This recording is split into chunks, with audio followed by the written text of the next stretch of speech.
अस्सलाम वालेकुम गाइस, सब कैसे हैं? उम्मीद करता हूँ सब खैरियत से होंगे। मैं इस टाइम मौजूद हूँ मस्जिद नबी में और टाइम हुआ है 11:45 और अभी भी माशाल्लाह बहुत रौनक है। ये देखें, आपको भी दिखाते हैं। माशाल्लाह बहुत ही रौनक है।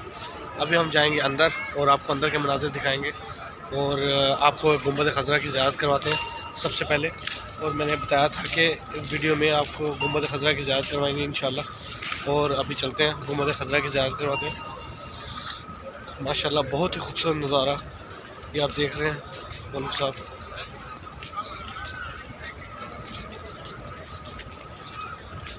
माशाल्लाह सुभान अल्लाह।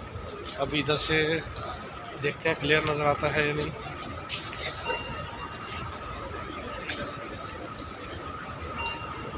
नज़र आ रहा होगा आपको। माशाल्लाह बहुत ही प्यारा गुंबद खज़रा आपको नज़र आ रहा होगा।